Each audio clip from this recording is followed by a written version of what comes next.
Fucking Sammo Hung be punching girls in the fucking balls and shit. Hello, my fellow wet-dicked geeks. I hope y'all all got your dicks wet, trying to get y'all wives pregnant today, again, for the third time. That's not what I'm here to talk about. I'm here to talk about the Criterion Collection. And just recently, a few days ago, they quietly dropped a cute little announcement for their December release slate. And I call it cute because it's like a release slate, only smaller, right? It's 4 titles, a measly 4 titles. I mean, Criterion, I think usually 5 or 6 is kind of their par for the course. So this feels like a smaller release slate, and I think it is, but it also feels like they focused a little bit more on quality over quantity for December. These are December releases, so this is like the last shit you're going to buy before the end of the calendar year, at least. I don't know how Criterion runs their fiscal year and how this is going to affect their fiscal year sales, but this is kind of the end of the shopping, Christmas shopping, holiday shopping season for Criterion. And so the films they release in December, these 4 films, they're releasing, I believe, early to mid-December. I think they're going to try to get all 4 of these out in time for gift giving at the holidays. So if you are so inclined to ask your family to purchase films for you for Christmas, as I do, I often will tell people, hey, these movies are cool and I like them, so here's a few safe ideas for you. Yeah, send my mom to fucking Mezzulin.com. Tell her to buy a few movies off of there. Like, Mom, I want the Taboo box set for Christmas. That would be fun. We'll watch it together because that's in keeping with the theme. Holy shit, this video just took a turn. Let me pull that back, that image of me and my mom watching Taboo together because it's thematically appropriate back. Let me reel that back in. Let's talk about Criterion again. So 4 films, and I, your close personal friend, the man of STEELBOOK, Tard Kent, I'm here to tell you about the 4 movies that Criterion is putting out. Now, you know, the first 2, we might meet with little fanfare. 8.5 is getting its inevitable 4K upgrade. This is a movie that I feel like Criterion has been fucking with for a long time. And I don't just feel that. I mean, I looked it up, I researched it, I found documentation on the internet, which is infallible, to prove that Criterion Collection has been fucking with 8.5 for a long time. I mean, I think they thought about calling it the Fellini Collection at first, simply because Federico Fellini is an important auteur, and I think Criterion as a label, maybe more than other boutique Blu-ray labels, maybe not so much Vinegar Syndrome, but definitely, you know, for the last couple of decades before Vinegar Syndrome was a thing, you know, Criterion was very auteur-based. You know, you could find several Jean-Pierre Melville films. You could find a couple of Jean Renoir films. Kurosawa was like bread and butter for fucking Criterion. Was putting out shit everybody's heard of, everybody and their mother's heard of, like The 7 Samurai. I mean, fucking A. Like, my 5-year-old knows what The 7 Samurai is at this point, but they were also putting out Kurosawa films like The Bad Sleep Well, and that thing's still stuck, locked on DVD. I'm crossing my fingers for a 4K of that next year. But I mean, they were so hooked on some of these auteurs that were, you know, very well-known filmmakers of the 20th century, and, you know, very well respected as auteurs whose, you know, oeuvre is just really well known. And Fellini is one of them. And 8.5 is a film that Criterion actually first released on DVD in December of 2001. Fucking World Trade Center was still smoldering when Criterion did their first dip into 8.5. That was 23 fucking years ago. And here comes the 4K. 23 fucking, almost 25 years. Criterion has been fucking with 8.5. And that's not even including going back to looking at their Laserdisc releases. I don't even try to like research into their Laserdisc releases because that just opens up this whole new can of worms. Hold on, I'm gonna take a sip of my beer. So I mentioned 8.5 is a Fellini film made in '63, released in '63. So this is, this is what we would call a classic. It's kind of, French New Wave, as Fellini is recognized with being. And this is the type of film that you watch when you go study film, when you go to like film theory degree, like I have from University of Georgia. This is exactly the type of film that your professors will show you when they're teaching you about film history and various movements, even film theory. When you talk about auteur theory, you're going to watch some Fellini, and this could be it. So in January of 2012, that's 11 years after they put out their DVD, January of 2012, well, really closer to 10 years, Criterion puts out their Blu-ray upgrade. So that's the double dip. As Criterion gets in there. This is one of their earlier Blu-ray releases. Criterion put it out in 2012. 2010s was the decade of Criterion really converting and buying into Blu-ray pretty hardcore. This triple dip has been a long time coming, but it is the inevitable 4K upgrade. It is the triple dip. I mean, if you bought the Blu-ray back in 2012, you're probably not kicking yourself too hard because you had 12 solid years of time with that Blu-ray. But if you bought that Blu-ray last year, I feel bad for you, son. Hopefully you learn your lesson. Don't fuck with Criterion Collection Blu-rays. It's 2025 almost, okay? It's going to be 2025 soon, guys. We're midway through the 2020s almost. That's kind of fucking mind-blowing, and it makes me feel pretty fucking old. But let's put that aside and focus on the fact that the various boutique Blu-ray distributors, they are whole hog and all in on 4K. Vinegar Syndrome is releasing 4Ks. They are very nice.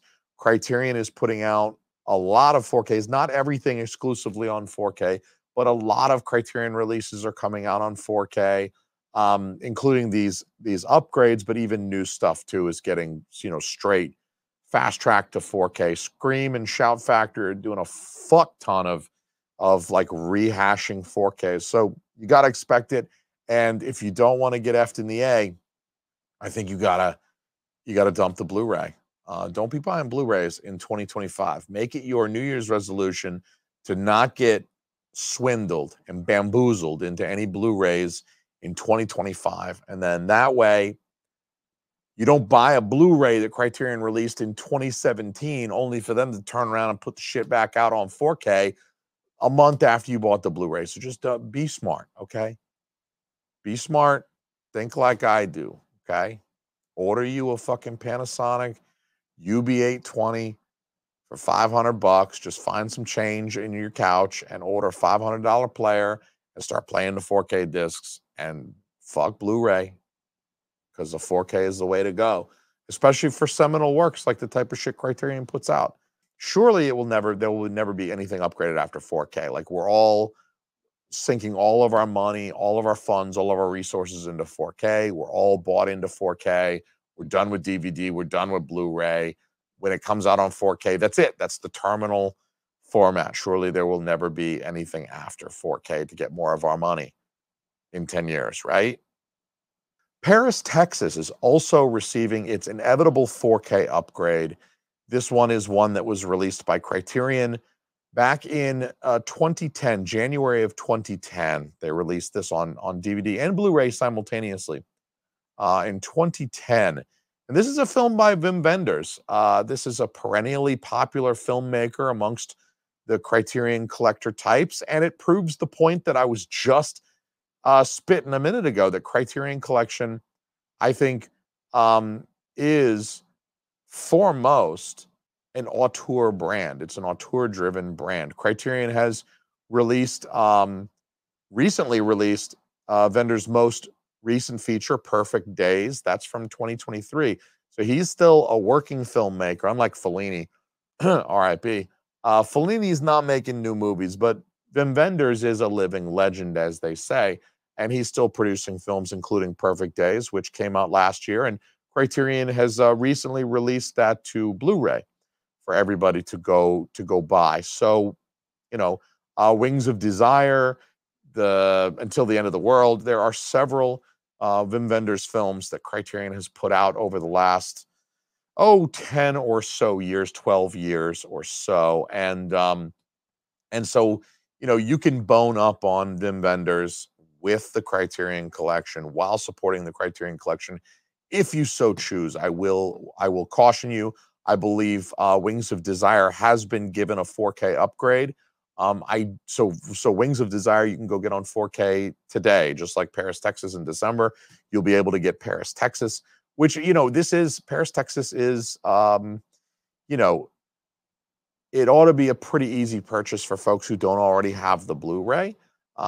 This is a pretty seminal work by vendors, and this is one that he's very well known for. Of his work, this is one of the ones that kind of sticks out for most people as being it stood the test of time over the last several decades, and this is one that people tend to discuss when discussing vendors. It may not be your favorite of his, but it is like the Seven Samurai. It is, if you're going to discuss Kurosawa, it's nice to have seen, you know, a big handful of Kurosawa films, but one of those is probably going to have to be Seven Samurai, just so you can check that box, even if it's not your favorite. I feel like Paris, Texas is the same way. If you're going to say, I'm a Wim Wenders fan, you're going to have to check this box.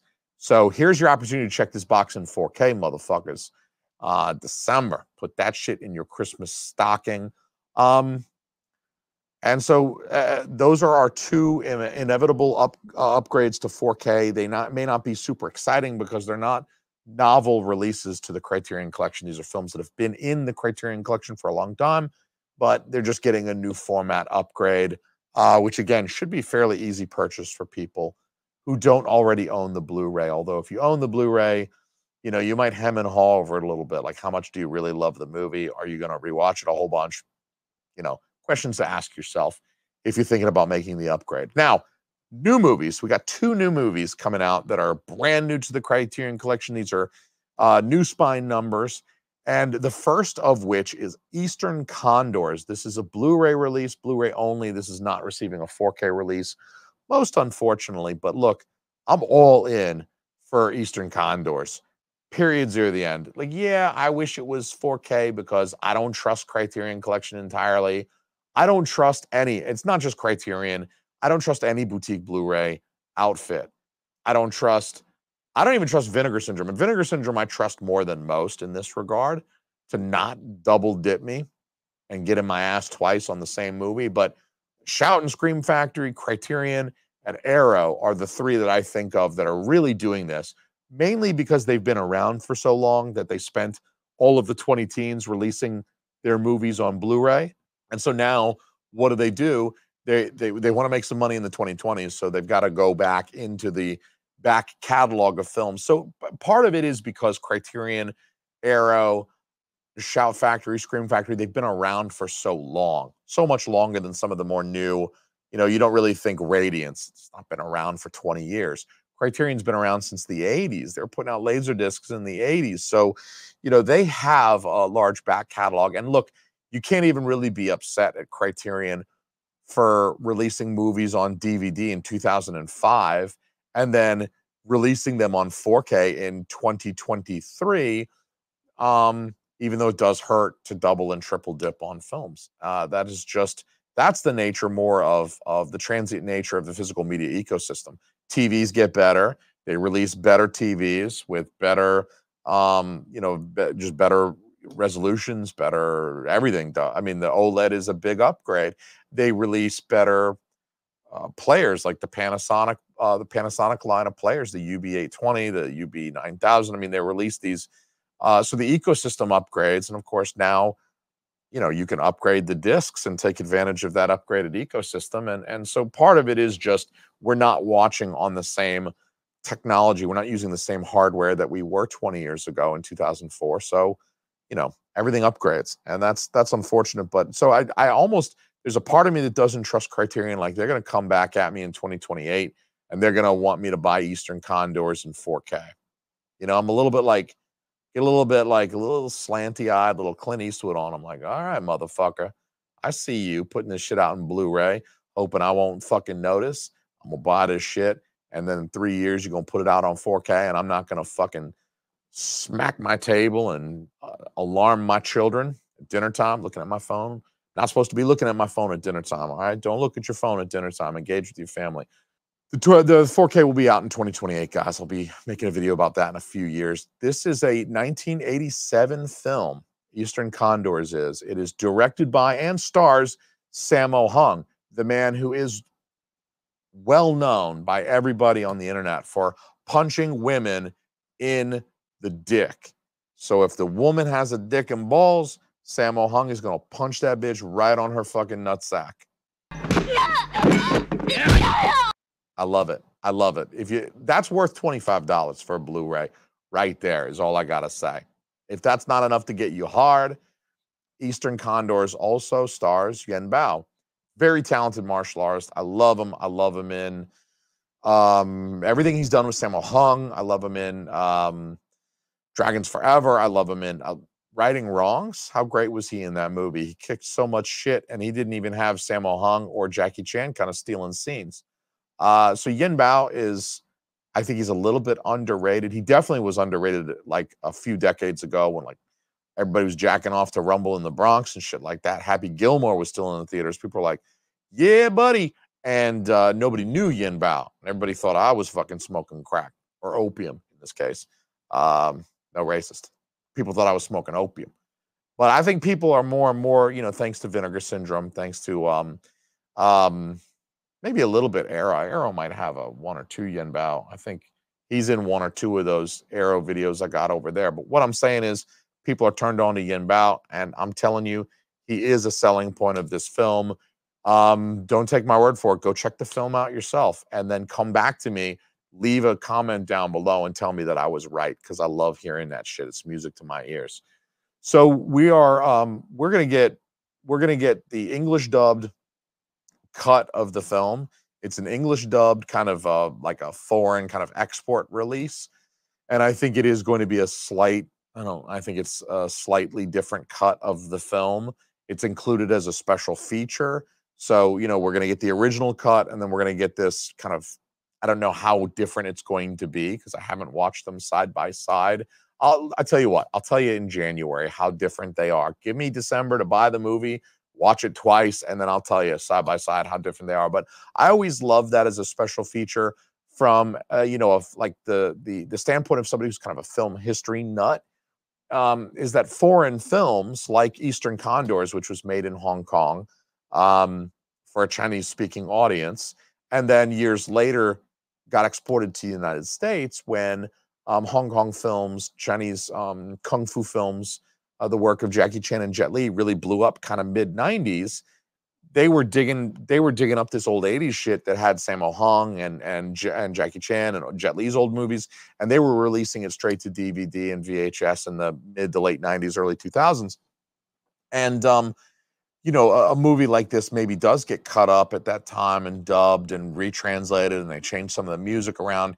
Just look at what they did to Tai Chi Master in the early aughts when they released it as, or maybe late 90s when they released it as Twin Dragons. Get the fuck out of here with that, or Twin something, or Twin Warriors. Whatever they did, they fucked up Tai Chi Master real bad. And as a guy who had watched a Chinese bootleg VHS of Tai Chi Master about 500 times, at the point in time that I watched this shit on DVD, I was like, throw this away. Fucking throw this away. I won't even sell this off because this is bullshit. This is flagrant bullshit. So what I do appreciate about nowadays and Criterion Collection doing this is that they're providing us with the original release, but then they're also providing us with the export release that we may have caught back in the 90s. And so we do get this side by side. So I love that as a film history buff, as somebody who likes the idea of a film having a life over decades and maybe going through different cuts and different versions. The studio released a version, the director came back and did his cut, and maybe it's significantly different. And to have those lined up side by side in a single release where I can watch them. I mean, Arrow just did it with Friday the 13th. I mean, they gave us 2 discs on their 4K of the 2009 remake, which is not a film that I love, but I like the idea that they gave us the original theatrical cut in 4K and the killer cut in 4K, so that if you are so inclined, you could watch these 2 cuts of the film. And so they're doing that for us with Eastern Condors, which I appreciate.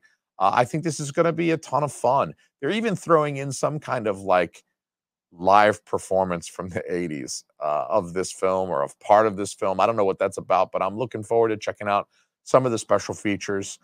So this is a no-brainer. If you don't buy Eastern Condors, then you don't have a dick. I'm just saying. And it's okay to not have a dick. So here's the big one. Here comes the big one. Let me not delay any further. Let's quit beating around the bush. Okay, let's get down to brass tacks. How much for the ape? Here comes the big one. This is the big one for December. This is one that a lot of people have really been waiting not so patiently to get on 4K. Okay, let's build the suspense one more second while I drink my beer.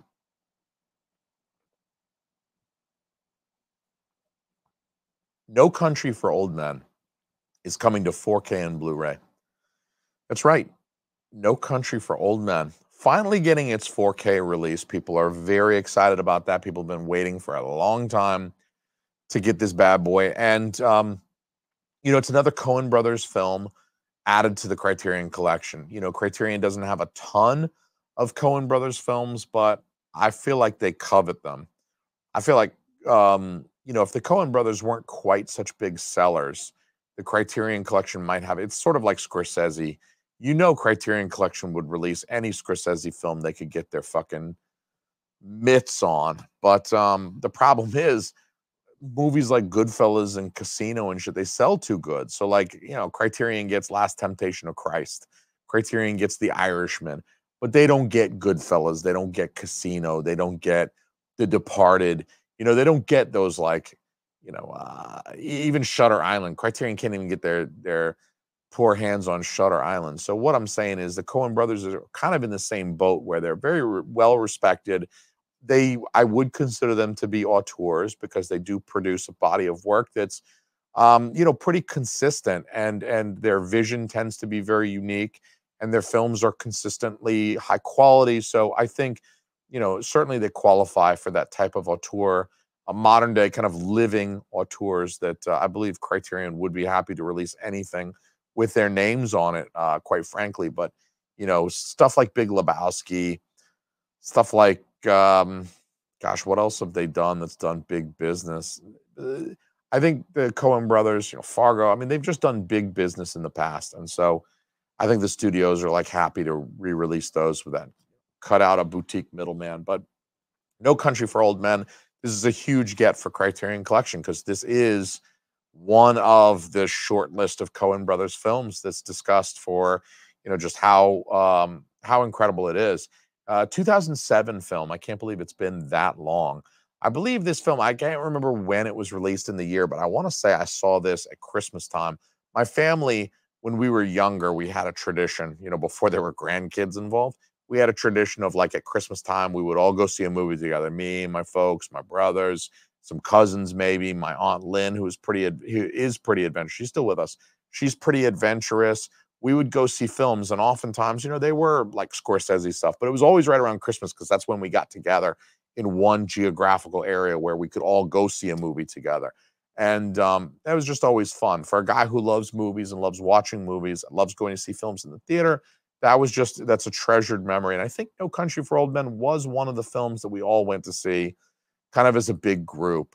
I can't believe 2007. It's been that long already. But this really almost immediately became a seminal classic, really thanks to the incredible performances, the really very successful synthesis of this kind of noirish sensibility, this neo noir with Western sensibilities. It's a period piece, but it's not like a Western like 1880s. It's like 1980, I believe. There's this cat and mouse kind of thriller piece going on as well. So I think it's a very successful synthesis of a few different elements that really sort of work together quite well.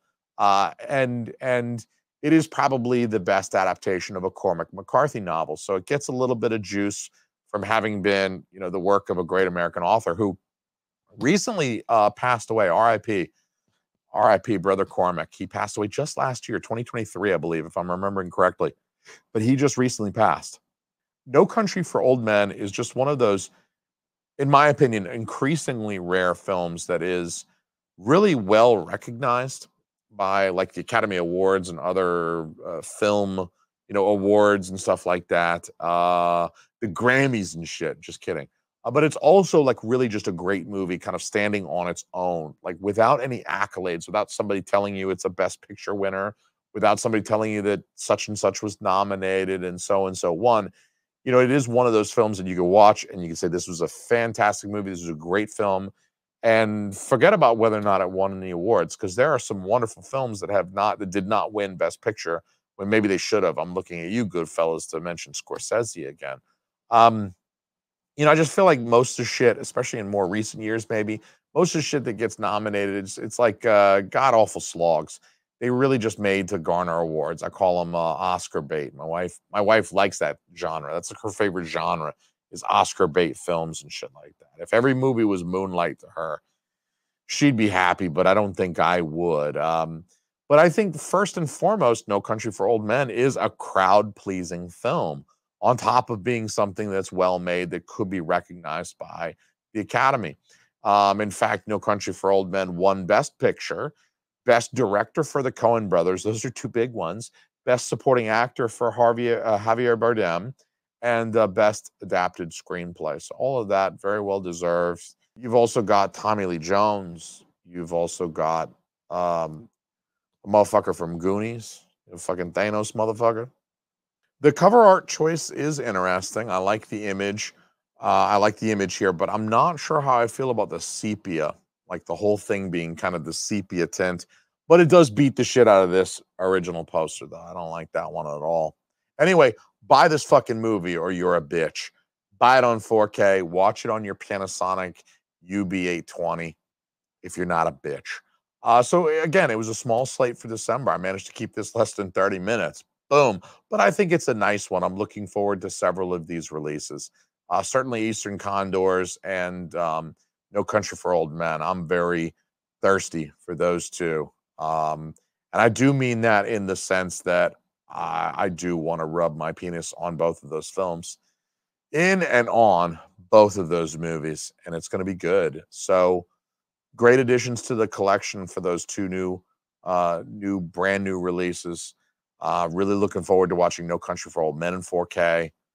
That's going to be fucking baller. Let me know what you think, you filthy hoes. And I'll see you in a couple minutes when we talk about the new shit that Arrow is releasing as well. In the meantime, I'm going to finish this beer here. Peace, nerds.